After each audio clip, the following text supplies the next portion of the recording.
Welcome. आप सभी का स्वागत है आपके पसंदीदा स्टार्टअप शो आवाज एंटरप्रेन्योर में। मैं हूं हर्षदा सावंत। सबसे पहले देखते हैं क्या है खास आपके लिए इस हफ्ते। कार सर्विसिंग एंड रिपेयर्स के मार्केट में गो मैकेनिक का बढ़ता दायरा। इनोवेटिव प्रोडक्ट लॉन्च कर कारोबार को स्केल करने में लगा एयर ओके। और जानिए कैसे शुरू करें बिना मिट्टी की खेती। Authorised car service centre market report के मुताबिक 2025 तक कार सर्विस का मार्केट $300 बिलियन का हो जाएगा। इस ग्रोथ को देख इतनी बड़ी इंडस्ट्री में ऑथराइज्ड कार सर्विस सेंटर्स और लोकल गैराजेस के बीच अपने लिए जगह बना रहे हैं स्टार्टअप्स। ये नई कंपनियां कार सर्विसिंग और रिपेयर की सेवाएं स्किल लेबर और टेक्नोलॉजी की मदद से ग्राहकों को क्वालिटी और अफोर्डेबिलिटी मुहैया करा रही हैं।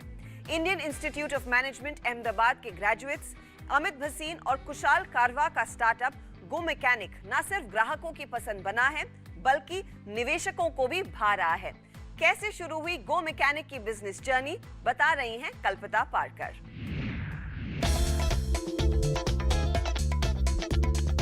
आमदनी 98, खर्चा रुपया। कुछ इसी का अनुभव लिया गुरुग्राम में अपना करियर शुरू करने आए दो दोस्त कुशल कारवा और अमित भसीन ने। दोनों ने रीसेल में ली पहली कार के सर्विसिंग पर इतना खर्च किया कि उतने में और एक कार खरीद पाते। आसपास अपने जैसे कईयों की इस दिक्कत को देखते हुए कुशल और अमित ने इस पर रिसर्च वर्क शुरू किया। हमने मार्केट का रिसर्च किया कि कितने सारे अनऑर्गेनाइज सेक्टर में वर्कशॉप्स है, तो हमको पता चला कि इंडिया में करीब करीब 3 लाख ऐसे वर्कशॉप्स है जो अनऑर्गेनाइज सेक्टर में आते हैं, basically which are not authorised by any OEMs। और हमने इसमें थोड़ा और डीप डाइव किया तो हमको रियलाइज़ किया कि ये सारे जो वर्कशॉप ओनर्स है ये पहले ऑथराइज वर्कशॉप्स में काम करते थे। हुंडई हो गया, मारुति हो गया, टोयोटा हो गया, और इन्होंने फिर अपना खुद का सेटअप शुरू किया है। They are very technically strong, उनको सारा कुछ काम करने आता है क्योंकि ये लोग पहले ऑथराइज में यही काम करते थे और इनको सारी टेक्निकल नॉलेज थी। बट उनके पास एक चीज़ नहीं थी जो था कि customer base and the marketing capabilities. Kushal और अमित को इस दिक्कत में बिजनेस आइडिया दिखा। अनऑथराइज सर्विस सेंटर्स जो वेल इक्विप्ड है, अच्छा खासा टेक्निकल सपोर्ट है, लेकिन स्पेयर पार्ट्स का सप्लाई और ग्राहकों की कमी के चलते इनके धंधे में मंदी हुआ करती थी। इन सेंटर्स के जरिए कार सर्विसिंग ग्राहकों को क्वालिटी एट अफोर्डेबल रेट पर देने के उद्देश्य से 2016 में शुरू हुआ गो मैकेनिक। ये जो अच्छे क्वालिटी वर्कशॉप्स है मार्केट में, उनको उनका बिजनेस कैसे बढ़ाया जाए, उनको कैसे स्टैंडर्डाइज किया जाए, उनकी MRP कैसे डिफाइन की जाए, क्योंकि मार्केट में ये भी हो रहा था कि ये कस्टमर, ये जो वर्कशॉप्स थे उनको ये नहीं पता चलता था कि नेक्स्ट कस्टमर आएगा कहाँ से। ये लोग एक जगह पे अपना शॉप डाल के बैठ जाते हैं और फिर दे डिपेंड ऑन द चलता कस्टमर्स, मतलब चलते फिरते कोई आ गया दिन में तो आ गया। तो हमने सोचा कि हम इनके लिए एक ऐसा प्लेटफॉर्म बनाएंगे, we will choose the best quality workshops which are there in the market and then we will get them on the under the GoMechanic umbrella brand. Unauthorised centres की प्रॉब्लम्स को सुलझाकर company ने अपने business को scale किया। आज 10 शहरों में कंपनी के 250 सर्विस सेंटर्स है, जहां ग्राहकों को मार्केट रेट से 30 से 35% कम दाम में क्वालिटी सर्विस मिलती है। सेंटर से सेल पर कमीशन चार्ज करते हुए कंपनी अपना रेवेन्यू कमाती है। जितने कस्टमर्स हम उनको जा रहे हैं हमारे ब्रांड के वजह से या हमारे मार्केटिंग के वजह से, हम उस पर पैसा बनाते हैं। Second big revenue source is हम सारे वर्कशॉप्स के लिए सेंट्रली बल्क प्रोक्योरमेंट करते हैं ऑफ स्पेयर पार्ट्स। जो हमको पता है कि गाड़ियाँ अगले महीने आने वाली है, हम उसका प्रोक्योरमेंट करके उसकी सप्लाई चेन से उनको सप्लाई करते हैं। तो इसमें भी because we procure at a very bulk for pan India and for 250 odd workshops, हमको बहुत ज़्यादा बेनिफिट मिलता है प्रोक्योरमेंट साइड में। तो इस पर भी हम लोग मार्जिन कमाते हैं। So there are 2 business models and 2 revenue models which we are, और ये सारा बेनिफिट हमको इतना ज़्यादा बेनिफिट मिलता है कि वो हम कस्टमर्स को भी पास ऑन करते हैं। क्वालिटी मेंटेन करने के लिए सर्विस सेंटर्स को पार्टनर बनाने की प्रोसेस कंपनी ने तगड़ी बनाई है। हम अपने पार्टनर्स को 3 चीज़ों पे असेस करते हैं नेटवर्क पे लाने से पहले। जो सबसे पहला पैरामीटर है वो होता है इंफ्रास्ट्रक्चर, कि इस वर्कशॉप का साइज़ कितना है, वहाँ पर बेस कितनी है, टूल्स, इक्विपमेंट्स, स्कैनर्स किस तरीके के यूज़ करते हैं। जो दूसरा पैरामीटर है वो है कि उसका स्किल सेट कैसा है, कि बेसिकली हम ये जानने की कोशिश करते हैं कि ये वर्कशॉप किस तरीके का रिपेयर और किस गाड़ी के लिए वो रिपेयर करने के लिए बेस्ट सूटेड है। तो अगर मान लीजिए गुड़गांव में ही आपकी गाड़ी है फोक्सवैगन पोलो, जिसको एसी रिपेयर चाहिए, वो हो सकता है एक वर्कशॉप ए पे जाए, लेकिन अगर एक होंडा सिटी है जिसको डेंटिंग पेंटिंग कराना है, वो हो सकता है वर्कशॉप बी पे जाए। तो हम अपने वर्कशॉप्स को बहुत केयरफुली ऐसे सिलेक्ट करते हैं कि कस्टमर को कहीं बहुत दूर ना जाना पड़े किसी भी काम के लिए, लेकिन सेम टाइम पर हमारे वर्कशॉप को ओवर इन्वेस्ट ना करना पड़े, जिससे कि कस्टमर के लिए उसका एक्सपेंडिचर बढ़ जाए। जो तीसरा बहुत ही इंपॉर्टेंट पैरामीटर है जिसके ऊपर हम लोग अपनी वर्कशॉप्स को असेस करते हैं वो है स्पेयर पार्ट्स। महज 20 से 25 सेंटर्स के साथ गो मैकेनिक ने B2B सेगमेंट को टैप करते हुए बिजनेस की शुरुआत की। ओला, उबर जैसे बड़े फ्लीट ओनर्स को ऑनबोर्ड करते हुए कंपनी ने बेस बनाया और फिर B2C की ओर रुख किया। B2C पर फोकस करते हुए कंपनी अपनी ग्रोथ स्ट्रेटजी बना रही है। आगे जाके हमारा विजन यही होगा कि हम ज़्यादा से ज़्यादा कस्टमर फेसिंग प्रॉब्लम सॉल्व करें B2C के, और क्योंकि इंडिया में इतनी गाड़ियां हैं जो वारंटी के बाहर है। इंडिया में ऑलमोस्ट 2 करोड़ से ज़्यादा पैन इंडिया गाड़ियां हैं जो वारंटी के बाहर होती है हर साल, और हर साल मतलब टोटल अगर आप मान लो तो हमको उनको कैटर करना है, ना कि एक फ्लीट ओनर जो जिनके पास लगभग 5,000 से 6,000 गाड़ियां होती है मैक्सिमम में। गो मैकेनिक का असली हीरो है टीम ने बनाई टेक्नोलॉजी, जो वर्कशॉप ओनर और ग्राहकों को सीमलेसली कनेक्ट करती है। हमारा कोई भी प्रोडक्ट जो कि वर्कशॉप साइड पे बनता है, उसमें बहुत ही ज़्यादा हम लोग वर्नाकुलर लैंग्वेजेस भी यूज़ करते हैं। हमारे लिए सबसे इम्पॉर्टेंट है कि कैसे हम टेक्नोलॉजी को यूज़ करके वो मैकेनिक जो शायद 10वीं पास या 12वीं पास है लेकिन अपने काम में सबसे ज़्यादा स्किलफुल आदमी है, कैसे उसको कनेक्ट करें एक ऐसे कस्टमर के पास जो कि बहुत पढ़ा लिखा है और लेकिन शायद उसको अपनी गाड़ी के बारे में इतना ज्ञान नहीं है। तो टेक्नोलॉजी एक वो इम्पॉर्टेंट लेयर है इस पूरे सिस्टम के अंदर, जो इन दो अदरवाइज़ बहुत ही डिसिमिलर लोग हैं उनको कनेक्ट करती है।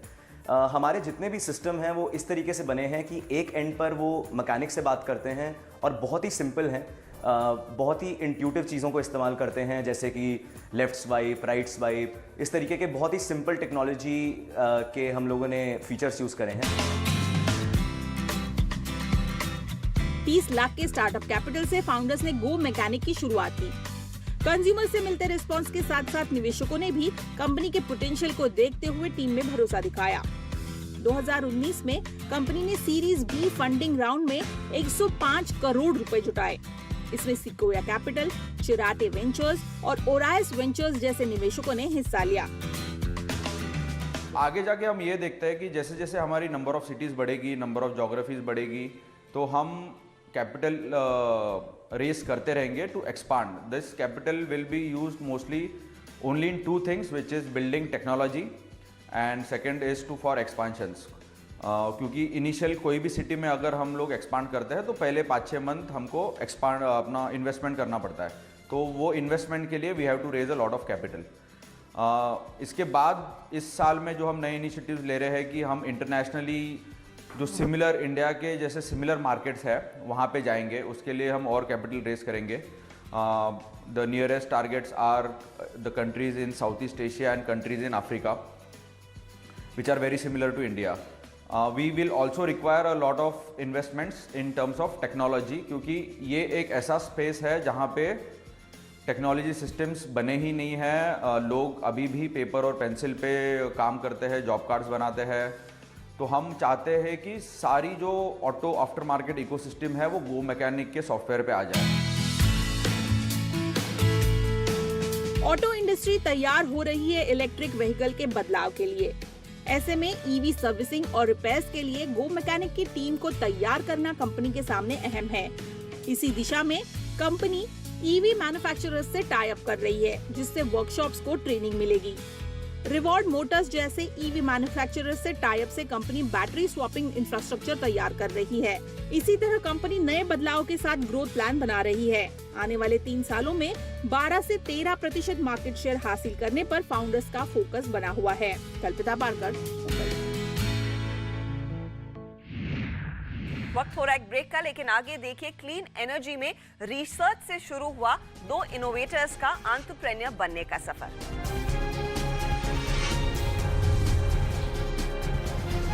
वेलकम बैक, आप देख रहे हैं आवाज एंटरप्रेन्योर CNBC आवाज पर। दिन ब दिन बढ़ रहे एयर पोल्यूशन से देश बीमार हो रहा है। इंडस्ट्रीज और सरकार की ओर से इसे कम करने के प्रयास कम हैं।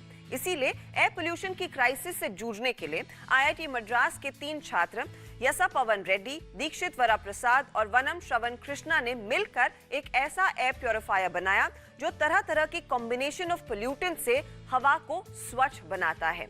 इनोवेशन से कमर्शियल प्रोडक्ट लॉन्च तक का इनका सफर पूरा हुआ एयर ओके टेक्नोलॉजीज के जरिए।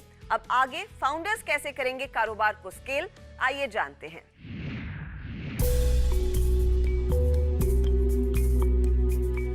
वर्ल्ड हेल्थ ऑर्गेनाइजेशन के मुताबिक रोजाना होने वाली 9 मौत में से 1 एयर प्रदूषण के कहर से होती है और 40% लोग लंग की बीमारी के शिकार होते हैं। ये आंकड़े वाकई हैरान करने वाले हैं।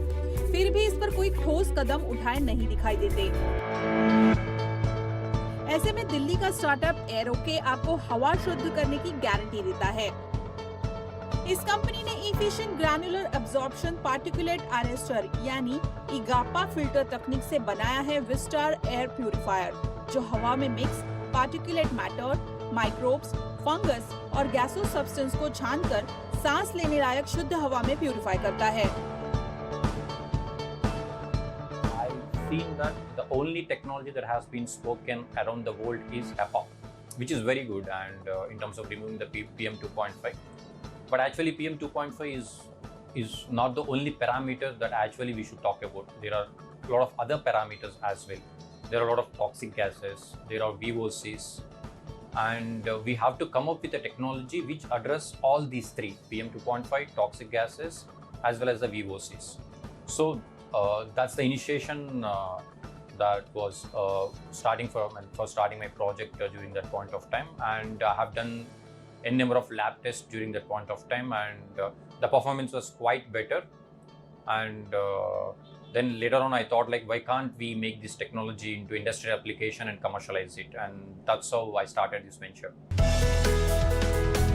IIT मद्रास के इंक्यूबेशन सेल से मिले सपोर्ट के चलते तीनों फाउंडर्स को प्रोजेक्ट लेवल के प्रोटोटाइप को कमर्शियल लॉन्च करने का पुश मिला। फाउंडर्स को मेंटरशिप और इंफ्रास्ट्रक्चर के साथ साथ IIT मद्रास से 5 लाख का सीड फंड भी मिला और इसी बढ़ावे का नतीजा रहा एयर ओके के विस्टार का कमर्शियल लॉन्च। कंपनी ने B2B सेगमेंट्स के health care, corporate offices, hospitality sectors को टारगेट करते हुए प्रोडक्ट को बाजार में उतारा। Being a beginner in this field, so all I want is to make it the next step big success. And for me, I choose an opportunity as a B2B because I'll get enough time to convince the customer. My financial bandwidth is limited so that I can approach them easily. So once it was into the B2B, then I can actually, it is easy for me to spread that to B2C because it's actually in the market oriented is B2B and B2C, but actually all the B2B who are actually the employees or who are the employees are also like the B2C clients actually. So for me it is easy from B2B to B2C so that I can actually plan strategically and I can actually beat the competitors as well. So that's the whole idea about it. किसी भी air purifier को जांचने का parameter होता है CADR यानी clean air delivery rate. Air okay consumer की जरूरत के हिसाब से कौन से CADR का प्यूरिफायर जरूरी है, इसके मुताबिक प्रोडक्ट उपलब्ध करवाता है। We divided it into the 3 categories. I'll repeat you again. That's one is the toxic, one is dirty, and one is the contaminated. So we work segment to segment and application to applicant, and then we, as the air consultants, mainly study the environment and generate the reports and understand this environment is affected by this particular pollution, and we actually suggest the solution and we implement and we'll show the time-to-time reports and the resurrection levels. Company का पूरा focus B2B पर है, लेकिन cell करने के लिए अब जल्द ही B2B से ग्राहकों को टैप किया जाएगा। फिलहाल एरोके के विस्टार की कीमत 22,000 रुपए से शुरू होती है और कमर्शियल ग्राहकों के लिए बनाए एयर प्यूरिफायर सीजर्स की कीमत 2 करोड़ तक जाती है। इसीलिए ज्यादा से ज्यादा ग्राहकों तक पहुंच बनाने के लिए कंपनी ने एंटरप्राइजेस के लिए प्रोडक्ट ऑन रेंट का सब्सक्रिप्शन मॉडल भी लॉन्च किया है। इसमें हर महीने रेंट चार्ज करके कंपनी सर्विस मुहैया करती है। साथ ही आफ्टर सेल सर्विस का ख्याल भी कंपनी ही उठाती है। We used to develop the solution for the span of 5 years. In these 5 years, it's our responsibility to make the premises as a clean air. And that's how we used to approach the customers. And that's how we used to make arrangements with the customer. And that's what our commitment as a Aeroke organization. It's not merely just to sell the product and leave the customer. It's all about to take care of the air what they breathe continuously. So we used to do the time-to-time services. For example, like every 15 days, our engineer used to go there and we'll check the filters. I mean, and if it's possible, like he used to suggest cleaning and he used to do the servicing. It depends upon customer to customer. इस product में upgrades और innovation का काफी scope है। Company के तीनों founders का core technology होने से R&D पर फोकस आगे भी कायम रहेगा। Every day, the range of parameters are increasing. So the technology upgradation also happened to arrest this technology. So the innovation is never-ending kind of thing actually. So we have to be on field to understand what are the new parameters that are actually contributing for this pollution, and we have to do the enough studies and the research, and we have to come up with the technologies which can actually control this pollution. So in that way, like our next immediate is to we are actually developed a technology to observe the CO2, and now we are actually upgrading this technology to rate of arresting this technology is a bit faster than the previous. Company का गाजियाबाद में manufacturing plant है।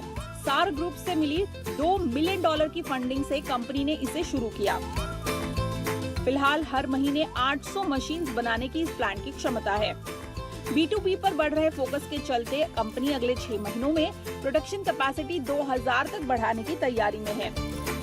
अगले 2 सालों में after sale service को मजबूत बनाते हुए 10 से 12% मार्केट शेयर हासिल करने का कंपनी का लक्ष्य है।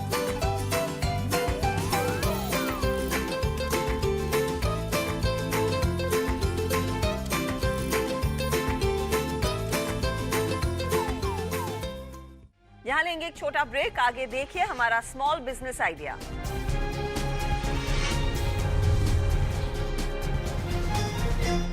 Welcome back. आप देख रहे हैं आवाज एंटरप्रेन्योर और शो के इस हिस्से में छोटे स्तर पर बिजनेस शुरू करने का आइडिया लेकर हम फिर हाजिर हैं। आज हम आपको बताएंगे कि घर की खाली छत को बिजनेस के इस्तेमाल में आप कैसे लाएं।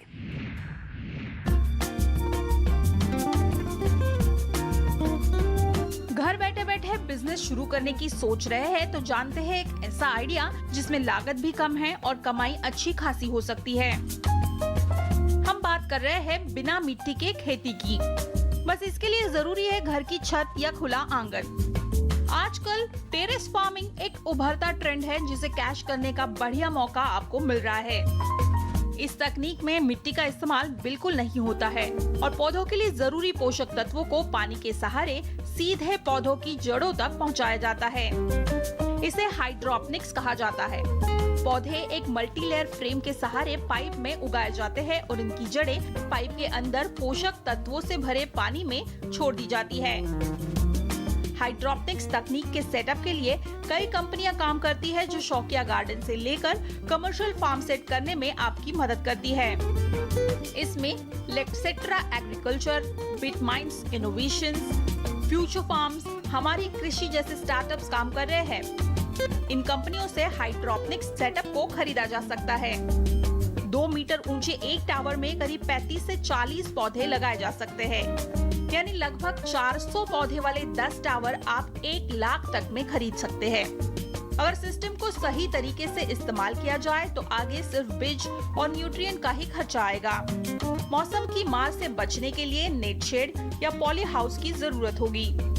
इस तकनीक के जरिए कंट्रोल्ड एनवायरनमेंट में खेती होती है, इसलिए अक्सर किसान ऐसी सब्जियों का उत्पादन करते हैं जिसकी मार्केट में कीमत ज्यादा होती है, जैसे लिट्यूस या स्ट्रॉबेरीज। तो ऐसी महंगी फल सब्जियां उगाकर आप सालाना 2 लाख तक की कमाई कर सकते हैं।